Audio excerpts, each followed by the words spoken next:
हमारे अतिथि के आज के अंक में प्रस्तुत है संगीत नाटक अकादमी पुरस्कार से सम्मानित कथक कलाकार द्वय पद्मश्री नलिनी और कमलिनी से बातचीत का दूसरा भाग।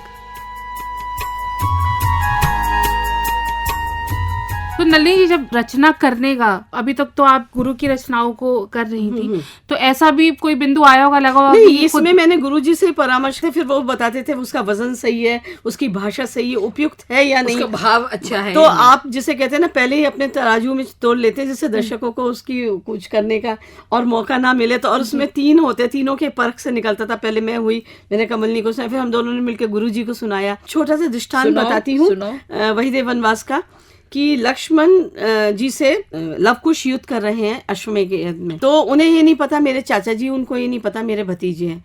सीता मैया के साथ आश्रम में, और सीता मैया दोनों पक्ष जानती हैं। तो जब उनको बंदी बना लेते हैं कुश को, तो लव आके कहते हैं माँ मुझे आज्ञा। कहती किस बात की आज्ञा?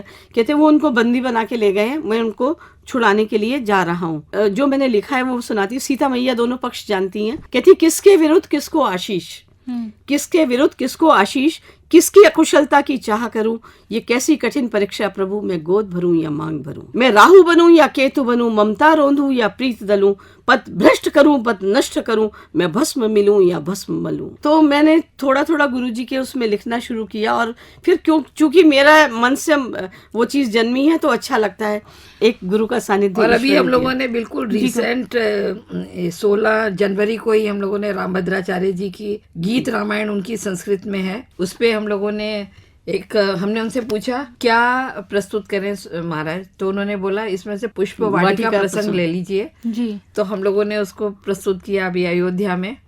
तो बहुत सराहना इसकी हुई, और राम जी के 1-2 भजन हम लोगों ने नए, सीता स्वयंवर से पहले जो पुष्प वाटिका जी, वही पुष्प वाटिका, वही है ना। कंपोजिशन में तो हम खुद बहुत कुछ अंदर का साहित्य भी सीख गए जी। और हमने अपने ये यशोधरा कंपोज करी। यशोधरा मेरे को कवि लोगों से प्रेम हो गया। यशोधरा मैथिली शरण गुप्त जी, मैथिली शरण। मैं आपको बताऊं, हम लोगों ने अभी तक लगभग 15-16 साहित्यिक कंपोजिशन करी है। उसमें यशोधरा है, वैदेही वनवास है। मैं आपको बताऊं, हम दोनों साइंस स्टूडेंट थे, और जो आर्ट्स है उसको साइंस शक्ति पूजा, क्या बात है, मैं अभी बताती हूँ उसी के बारे में। तो हम लोग ना आर्ट्स को साइंस से कम समझते थे, हम सोचते थे हम साइंस स्टूडेंट है। जिसे कहते हैं ना, आपका कहीं से भी चुनार का किले के वजह से नदी ने मोड़ ले लिया, और वो कहाँ से कहाँ पहुँच गई वाली बात है। तो एक दिन मेरी तबीयत नहीं ठीक थी, पता नहीं टाइफाइड हो गया था कि कुछ ज़्यादा दिन रही। तो मैंने कुछ नहीं, अलमारी खोल के पुस्तकों में ज्यादा मैं ढूंढती नहीं थी, मैं प्रैक्टिकल थी, क्योंकि I was sports champion, athletic champion थी मैं। और जहां ट्रैक में खड़ी हो जाती थी मैं फर्स्ट आती थी, ऐसा मेरा सोचना था, और हमेशा मिलता था मुझे। तो मैंने पुस्तक उठाई, उस पुस्तक में जयशंकर प्रसाद जी मेरी मम्मी के प्रिय कवि रहे हैं। उसमें मैंने पढ़ा, शशि मुख पर घूंघट डाले आंचल में दीप छुपाए, जीवन की इस गोधूली में तुम कौतूहल से आए, माना वो छलना थी पर उसमें मेरा विश्वास घना था, उस माया की छाया में स्वयं सत्य बना था। अच्छा, मेरे अंदर ये आदत है, जो मुझे चीज पसंद आ जाती है तब की मेरे अंदर अभी तक उतरी हुई है। यशोधरा उसको कंपोज किया। यशोधरा के अंदर वो जब चले जाते हैं महात्मा बुद्ध बौद्धत्व प्राप्त करने के लिए, तो कहती हैं जल में शतदल तुल्य सरसते, तुम घर रहते हम ना तरसते, देखो 2-2 मेघ बरसते, मैं प्यासी की प्यासी, आ भी जाओ अब आ भी जाओ, ओ बनवासी ओ बनवासी। ये बनी थी यशोधरा। क्या बात फिर है? वो मतलब कमलिनी जी यशोधरा बनी थी, और आप? हाँ, मैं तो सारा जितना अपना क्या बोलते हैं, सबसे पहले सूत्रधार की तरह आके, क्योंकि उसमें भूमिका फीमेल की, उसका वो बहुत अच्छा सखी वो मुझसे कह जाते, लेकिन जब वो आ जाते हैं महात्मा बुद्ध, तो देखिए नारी का त्याग देखिए, वो सोचती है बौद्धत्व प्राप्त किया इन्होंने, ये समाज के लिए, ये मुझ तक सीमित क्यों रहे। तो कहते जाओ नाथ अमृत लाओ, तुम जाओ नाथ अमृत लाओ, अमृत प्राप्त किया था मुझ में मेरा पानी, चेली ही में बहुत तुम्हारी, चेली में ही बहुत तुम्हारी, मुक्त तुम्हारी रानी, प्रिय तुम तपो सहू में भरसक, देखू बसे दानी, कहा तुम्हारी गुण गाथा में मेरी करुण कहानी। तुम्हारे सामने इतनी जय जयकार हो रही, मुझे कौन पूछेगा जाके। मतलब ऐसी चीज ना, जब साहित्य का समावेश आपके अंदर हो जाता है तो आपको एक नई दिशा मिलती है। और फिर ना क्या होता है, आजकल की जो हम लोग आइटम्स प्रस्तुत करते हैं ना जी, उसमें और जो पहले हम लोग किया करते थे उसमें बहुत अंतर आ गया है। अभी क्या होता है, ऑडियंस डिमांड हुई या ऑर्गेनाइजर डिमांड हुई कि 15 मिनट या में समय की मांग थोड़ा सा हुई, कर दीजिए, समय की मांग हुई, या इंटरनेशनल गैदरिंग है उसमें आप कुछ छोटा सा गिमिक सा दिखा जी, दीजिए, जी। स्किलफुल होना अभी चाहिए। G20 के इनॉग्रेशन में गए थे हम, जी। कंबोडिया और वियतनाम सबसे पहले, और हमसे कहा सिर्फ 3 मिनट का प्रोग्राम। अरे मैंने कहा भैया 3 मिनट में क्या होगा, 5 मिनट लिए, पर 5 मिनट में इतना उनको प्रभावित कर दिया। हम लोगों ने क्या किया था, एक दिन तो हमने एक धर्म युद्ध किया था, धर्म युद्ध। इसी बात के विस्तार में एक सवाल है कि जैसे आप एक तो शास्त्रीय परंपरा में जो आपके पास है खजाना, वो तो आप परफॉर्म करती ही हैं। जी। अब जैसे अभी आपने यशोधरा की बात की, तो ऐसी और भी नृत्य नाटिकाएं हैं जब आप तैयार करती हैं, जो दूसरी तरह की परफॉर्मेंसेस हैं जो आप आमतौर पर करती आई हैं, तो उससे नृत्य नाटिका की तैयारी और उसका प्रदर्शन किस तरह से अलग होता है? अभी देखिए हम लोगों ने कृष्णमयी मीरा करा है इस बार के इंटरनेशनल गीता महोत्सव में भी। जी। तो एक्चुअली वो ये ट्रेडिशनल है, ये ट्रेडिशनल इसमें है। हम कुछ, बल्कि हमको इतिहास देख के कहना वो कैसे पहनावा पहनती थी, बोड़ला लगाएंगे तब हम टीका नहीं लगाएंगे। अच्छा। फिर उनकी भाषा का क्या है, राजस्थानी मेरे लिए महारानी। मारे बोलेंगे, मारे, तो वो सब चीजें जो होती हैं उसमें थोड़ा आपको पर्टिकुलर होना पड़ता है। लेकिन जो आप नई बनाते हैं उसमें आपकी सोच जाती है।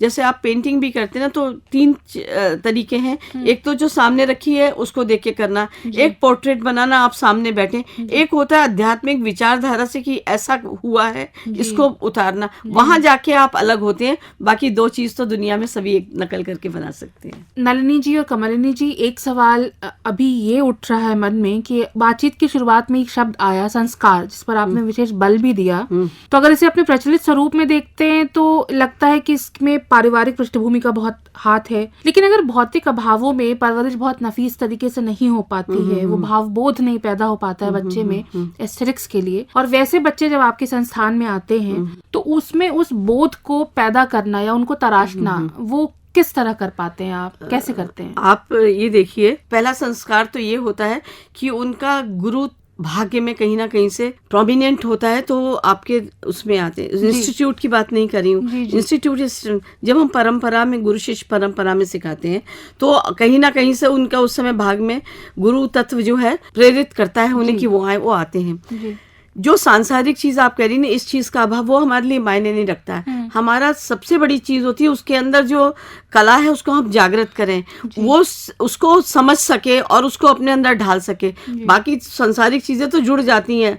आसन लेके कोई नहीं आता, ज्ञान लेके कोई नहीं आता। ईश्वर ने मस्तिष्क दिया, ज्ञान का समावेश हमें करना है उसमें, और इसका सानिध्य गुरु का जब मिल जाता है तो उसकी प्रबलता होती है। तो क्या होता है, जब वो उनके सामने समक्ष आता है तो उसको सिखाना होता है और हमें उसे बताना होता है। लेकिन गुरु आपका भाग्य बदल सकता है, आपका भाव नहीं बदल सकता। हम भी वही पत्थर थे जो हमारे पास स्टूडेंट आते हैं उन्हीं के तरह। पर एक बात थी, हमने गुरु ने जो हमें भाग्य में दिया उसमें हमने अपने गुरु के प्रति भाव नहीं बदला। और एक बात और है नवोदिता जी, मैंने ये बात देखी है, जो आर्थिक दृष्टि से कमजोर होते हैं वो बच्चे बड़े मैच्योर्ड होते हैं, और उनको, हम लोगों को बहुत संस्कारी या संभ्रांत परिवार के लोगों को शिष्टाचार सिखाने में, उस तरह के लगाव, शिष्टाचार, झुकाव सिखाने में समय लगता है। पर मैंने ये देखा है जो इसके विपरीत थोड़े से कम उसके होते हैं, वो बड़े मैच्योर्ड होते हैं, उनके अंदर बहुत श्रद्धा होती है, उनके अंदर बहुत जिसे कहते हैं टॉलरेंस भी होती है, और उनको कि वो मेहनत करने में कभी भी नहीं पीछे हटते हैं। तो मुझे तो बल्कि ऐसे पात्र ही चाहिए जो अंदर से भी बहुत मुलायम हो, बाहर से कठोर हो, ऐसे ही लोग चाहिए। गुरुजी की और शिष्या थी शैलजा, उसने नागपुर में एक केंद्र जहाँ पे जो डिसेबल्ड बच्चे होते हैं उनको वो ट्रेनिंग देती थी। मैंने एक देखा जो थोड़े से दिव्यांग होते हैं, उनकी ना IQ पावर बहुत अच्छी होती है, और टारगेटेड होते हैं, बहुत सुरमे होते हैं, बहुत अच्छा गाते हैं, बहुत अच्छा करते हैं। नलिनी जी, कमलिनी जी, आपकी यात्रा इतनी लंबी रही है, समेटना तो मुश्किल है, लेकिन इस लंबी यात्रा में आपके कौन से ऐसे अनुभव हैं जिनको खास तौर पर आप मेंशन करना चाहेंगी, जो अविस्मरणीय हैं? बिल्कुल देखिए, हमारा सब कुछ तो राष्ट्र को समर्पित है। हम जहाँ पे भी नृत्य करने जाते हैं, मैं अच्छा करती हूँ, सब करती हूँ। एक तो गुरु की कृपा और ईश्वर का जो प्रेरणा है उसको नहीं भूलती, क्योंकि ईश्वर की प्रेरणा नहीं होती तो गुरु की कृपा नहीं होती। दूसरा, जो भी है वो इस राष्ट्र का है, मैं अपनी आइडेंटिटी नहीं रखती। अगर कोई कहता है वाओ तो इससे wow to the Indian culture. तो 2-3 हैं छोटे छोटे, उसमें बताती हूँ, यहाँ का बताती हूँ। जब फर्स्ट टाइम मैं यूरोप टूर में गई थी तो दैट वाज इन 83 और वो सिर्फ 10-15 दिन का टूर था। उसके बाद जब हम लौटने लगे, स्पेन, पेरिस होते हुए स्पेन जाना था, उफ्टा कॉन्फ्रेंस थी टोरेमोलोन्यूज में। तो जब हमारा ख़त्म हुआ तो स्टैंडिंग ओविएशन, और बीच में कोई कुछ नहीं बोला। तो हमें लगा कि ये तालियां तो सुनने की हमारी आदत थी, वहाँ कोई बीच में बजा नहीं रहता। अंत में जितनी डेकोरेशन थी, मेरे ख्याल उस समय 60-70 कंट्री के लोग थे, उन सब ने फूल निकाले और हमारे ऊपर फेंके। तो हमने कहा कि वाह क्या बात है भारतीय संस्कृति के लिए। हमने 185 परफॉर्मेंस थ्रू आउट यूरोप किया, जब हमें वीसा और पासपोर्ट का फर्क नहीं पता था, और खूब इत्मीनान से किया, सब जगह किया, Oxford, Cambridge, Kings medical college, London school of. फिर उसने हमें दिशा दी कि एजुकेशन में हमें भारतीय संस्कृति को पिरोना है। भारत में जो आपकी कैलाश में मानसरोवर में जो आपने वो 12 ज्योतिर्लिंग करने के बाद हमने 2003 में कैलाश मानसरोवर में नृत्य किया। मेरे गुरुजी शिव भक्त रहे कैलाश। वो अनुभव कैसा रहा कमलिनी जी, आप अपने शब्दों में बताइए। नवोदिता जी, मैं क्या बताऊं, ये तो सबका ही स्वप्न होता है कि जो उसके आराध्य देव हैं उसके समक्ष हम अपने घुंघरुओं की थोड़ी सी आराधना समर्पित कर सकें। और वो ऐसा सौभाग्य था जिसे कहते हैं विलक्षण क्षण था जब हम वहां जा सके। और कमाल की बात यह है, बड़ा ये भी गुरु कृपा है कि इतने सारे महामंडलेश्वर के बीच में हम लोगों ने वहां नृत्य किया, कॉस्ट्यूम पहन के नाचे। ये और भी घुंघरू कॉस्ट्यूम पूरा तैयार, क्योंकि मैं हर चीज में परफेक्शन चाहती हूँ। ठीक 1.5 घंटा पूरे इत्मीनान से घुंघरू हम लोगों ने नृत्य किया। 14 जुलाई एंड दैट इज 18,000 फीट और एल्टीट्यूड, इट्स नॉट द चिदानंद मुनि जी वाला चोर लेके गए थे परमार्थ निकेतन से। और आपने वो और आपने क्या रचना चुनी थी उस दिन?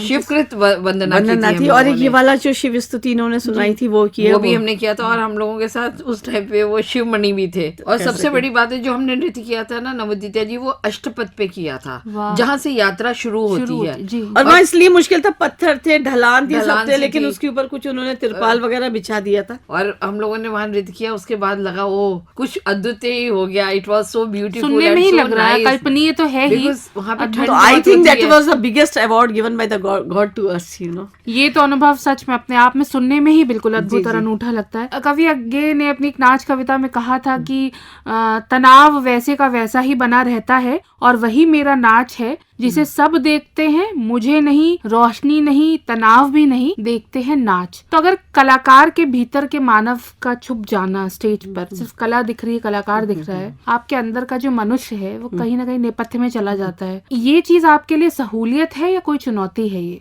सहूलियत है, सहूलियत भी, और सहज है। ये हमारा जीवन है, ये हमारी ऊर्जा है।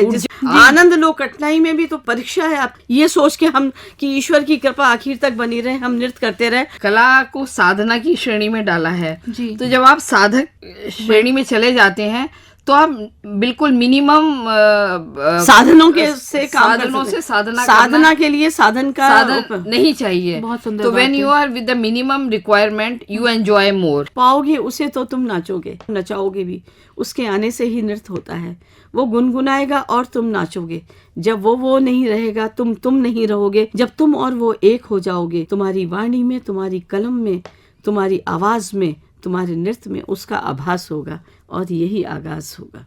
क्या बात है नलिनी जी और कमलिनी जी, आप दोनों की ही इतनी लंबी यात्रा के विषय में जानने और गुनने के लिए, जैसा कि अंदेशा था कि समय अपर्याप्त होगा, वो अपर्याप्त हुआ, लेकिन हम जितना भी जान सके इस बातचीत के दौरान आपके बारे में, वो हम सबको समृद्ध करेगा, ये पूरी आशा है हमें और हमारे सुनने वालों को। और अहमद नदीम कासमी के शेर के साथ हम आपका शुक्रिया अदा करना चाहते हैं कि जिस भी फनकार का शहकार हो तुम, उसने सदियों तुम्हें सोचा होगा। बहुत शुक्रिया आपका यहाँ आने का और हमारे साथ अपने सारे अनुभव। नवोदिता जी, मैं आपके शब्दों से अंत नहीं करना चाहती, मैं बिल्कुल शब्दों से अंत करूंगी, जो आपके लिए स्वागत भी है और मेरे नृत्य के लिए भी और मेरे गुरु के लिए भी है और कमलिनी जी के लिए भी। साथ जो तुम्हारा था तो लम्हों का पता ना चला, वक्त जो गुजरा गुजरता चला गया। कितनी खूबसूरत बात आपने कही, बहुत शुक्रिया आपका यहाँ आने का। मुझे भी बहुत अच्छा आशा नहीं, पूर्ण विश्वास से श्रोताओं को आनंद आया होगा।